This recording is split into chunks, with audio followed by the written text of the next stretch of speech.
A gente sabe duas coisas antes de ser mãe: que não frequentou curso especializado no assunto e que vai receber um produto inédito, munido de um complexo sistema de emoções e reações que deverá ser decodificado várias vezes ao longo de uma vida.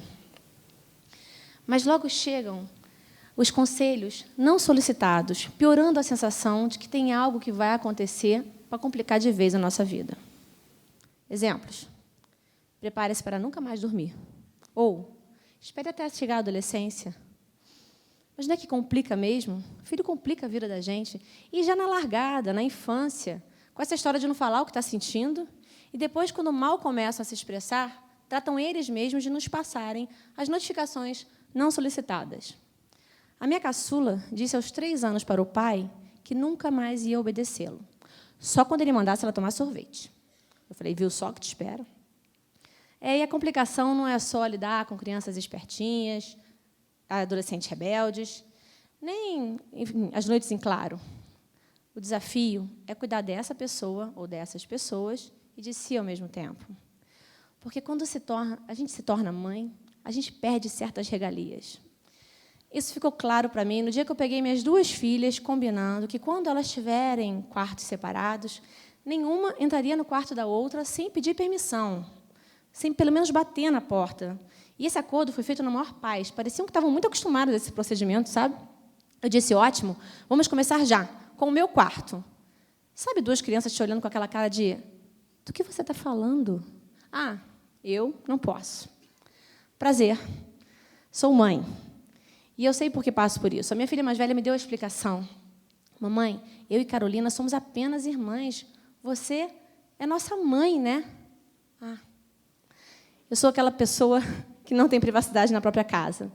Nem fora, aliás, porque basta eu botar o pé na rua para o celular tocar. São demandas que não acabam nunca. Parece que só a nossa mãe, né, sabe onde está tudo, mesmo sem estar lá para ver. E ainda que nosso pai esteja do lado, cheio de boa vontade. A verdade é que a vida de uma família com criança pequena parece uma gincana e sobra tarefa para todo mundo. Tem missões complicadas, missões fáceis. Exemplo: 11 da noite você lembra que esqueceu de ler a agenda escolar. Aí você descobre que uma menina precisa levar uma fantasia do folclore brasileiro no dia seguinte. E a outra tem que... o prato da festa junina vai ter uma festa interna. Aí você se dá conta que não tem adereços, ingredientes, nem o dom de improvisar, muito menos o de cozinhar. Aí, quando você tenta encaixar essas demandas malucas na sua vida, percebe que a jornada da escola não bate com a jornada do trabalho, que as distâncias nunca são levadas em conta, que o trânsito tampouco ajuda, que quem trabalha tempo integral fica horas demais fora de casa.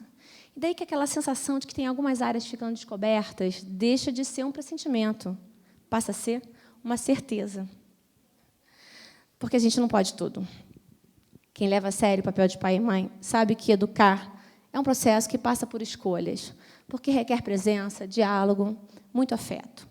Criatividade também ajuda, sempre, mas a gente é muito repetitivo.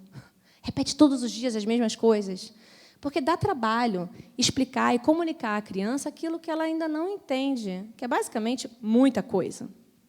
Não é à toa que quem dedica mais horas do dia às crianças vai ficando curta, eu sei. Mas é normal, não é coisa de gente destemperada, ok? E quem diz isso não sou eu, é o Winnicott, o pai da psiquiatria infantil. Ele deixou um alerta: pais normais perdem a paciência com seus filhos se ficarem com eles o tempo todo junto de si, mas podem ser mais amorosos e afetuosos se tiverem com mais horas para si mesmos. Concordo com ele. Só que o nosso desafio hoje, ao criar filhos, não é só a busca por tolerância, a busca de equilíbrio de interesses. Nós temos que lidar com uma leva inédita de estudos e pesquisas que nos dizem o tempo todo o que fazer e o que não fazer com o filho para atingir esse ou aquele objetivo. É angustiante. Na verdade, a informação ela tem o seu papel. Ela entra lapidando o nosso bom senso, e não como uma camisa de força, porque nós precisamos, sobretudo, de inspiração.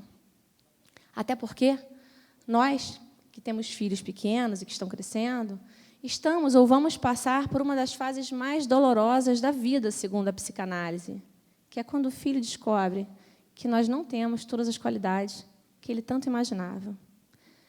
de uma hora para outra, somos demitidos do posto de heróis.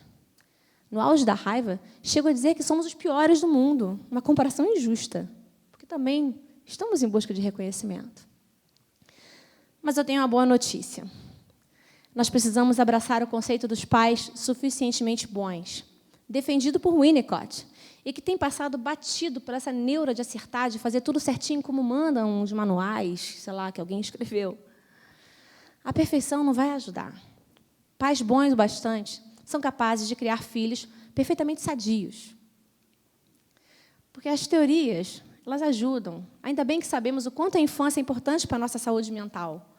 Mas nada substitui a experiência de lidar com o próprio filho, porque é no convívio que a gente aprende a ser pai e mãe.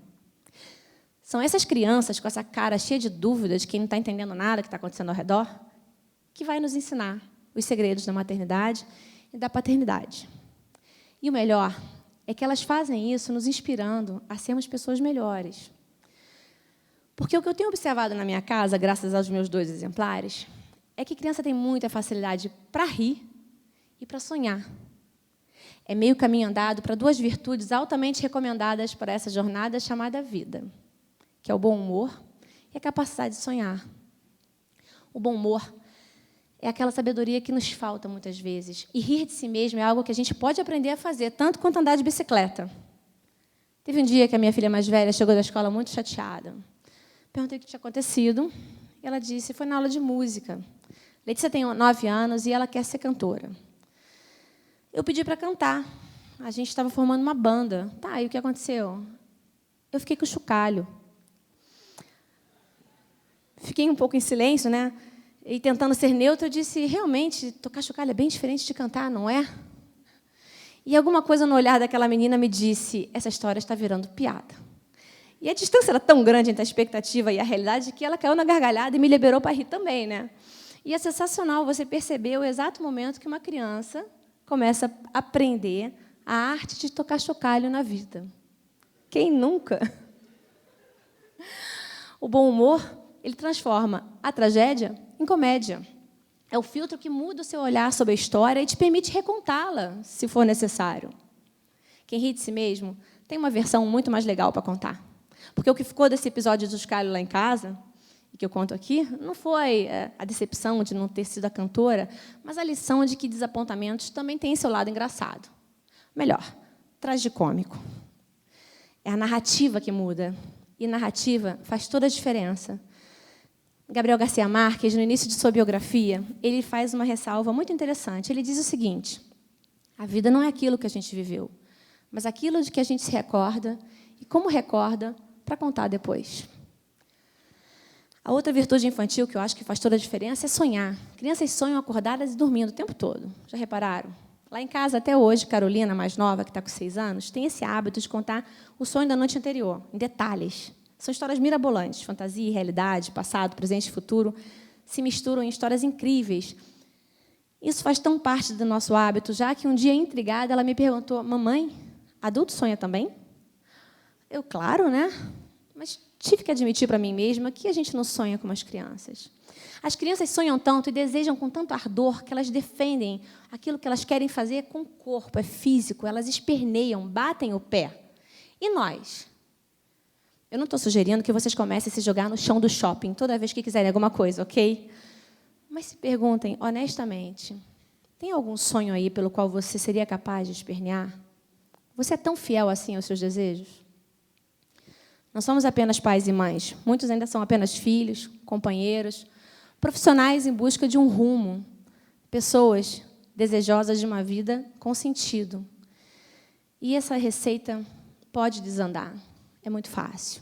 A gente se deixa impressionar pelas adversidades, pelas dificuldades do caminho, por mágoas de relacionamentos desfeitos, sonhos abandonados, metas nunca atingidas ou sequer traçadas, que vão tirando o brilho de viver.